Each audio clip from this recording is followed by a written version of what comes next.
All right, so today we're going to go over the Turkish Get-up. It's gaining a lot of popularity, and unfortunately, it's equally gaining a lot of misunderstanding. The Turkish Get-up is really all about lines. We often encourage people to use the muscular system, the nervous system, and the skeletal system, and there will be no truer execution of all three than doing the Turkish Get-up. So what I'm going to do is have my lovely assistant Maria here demonstrate a Turkish Get-up, and trust me when I tell you there are a host of ways of making this exercise easy and making it super hard. So first, before we do any weight, let's just take a look at what we're talking about here. So normally I'll demonstrate the exercise and let you watch it, so why don't we just do that. We're not going to do 3 repetitions, but no weight. No weight.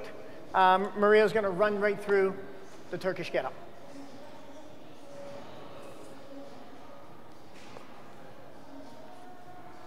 Now, considering there was no, bring it back down. Considering there was no instruction whatsoever, Maria did a lovely job all on her own. All right, and that's it. That's a Turkish Get-up. It's typically seen actually in more circus-style acts. But it's tremendous full body exercise, particularly doing a lovely number on your core. Okay, so why don't we take a look at really what's going on here. Placement is everything in a Turkish Get-up.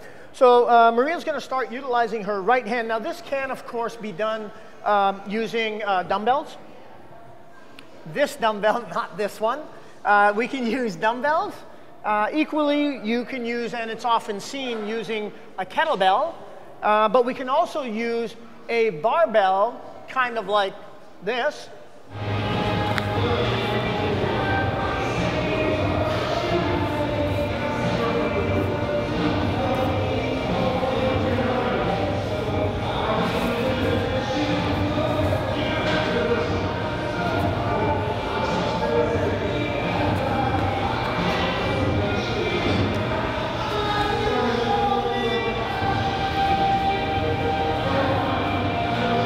If you really want to take it up a notch, you can have some fun with this, hopefully one day soon, and try doing it with a human, kind of like this.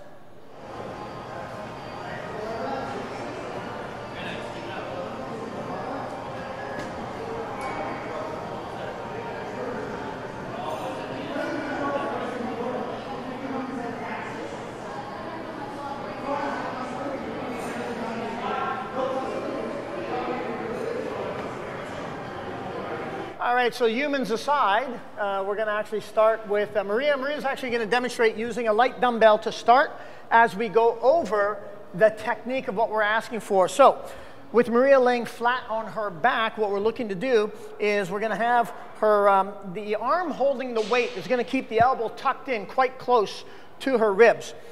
So because we're using the right arm here, her right knee is bent. But it's not just bent in alignment with her hip, it's actually deliberately stepping out to the right side. This is very intentional. Her left arm is going to be completely out to the side, so we have a nice 90-degree angle here, and that palm is perfectly flush with the floor. What Maria's intention here is going to be is simple. She's going to start with this arm up straight. Again, a 90-degree angle. I'm telling you, it's all about lines. If you come off this line at any point where it's no longer straight, you either have to be super strong or begging for a problem. So what we're going to do in utilizing the skeletal system is we're really looking for proper alignment of all the joints. Here's what Maria's going to do.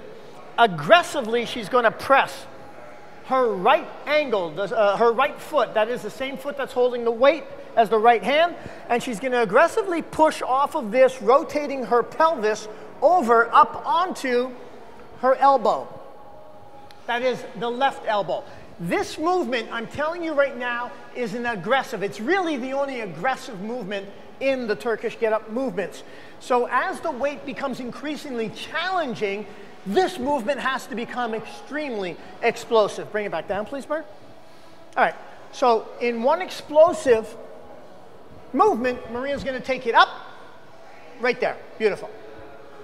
All right, so now she's resting all her alignment on her skeletal frame into her bones of the elbow.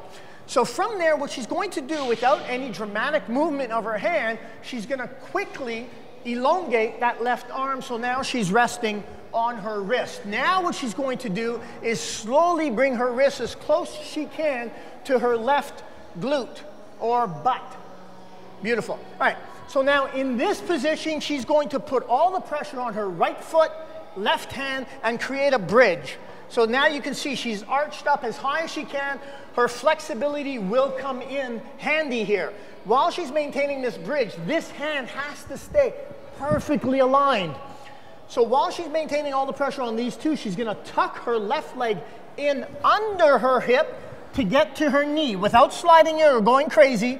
And then from here, she's going to sit upright. As you can see, we now look like we're in, get that aligned. It looks like we're in a lunge position.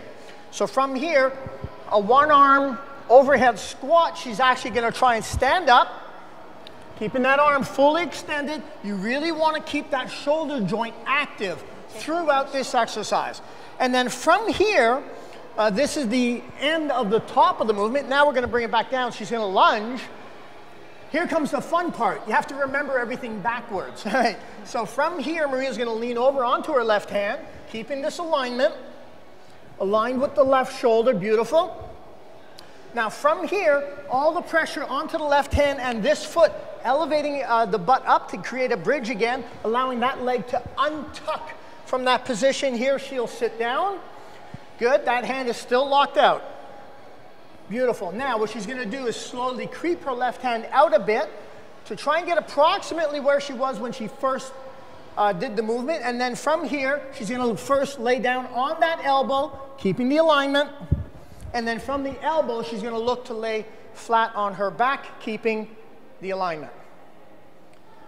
Incredibly technical. There's a lot to think about. Ideally, what you want to do is start off practicing the movement with nothing, but really go through all the intricate steps of how to do a Turkish get-up appropriately. So once you have it, by the way, once you have the movement with no weight, you can slowly start engaging yourself with increasing amounts of weight to make this, well, quite frankly, you can get as challenging as this if you like. All right, there you have it. That's your Turkish get-up.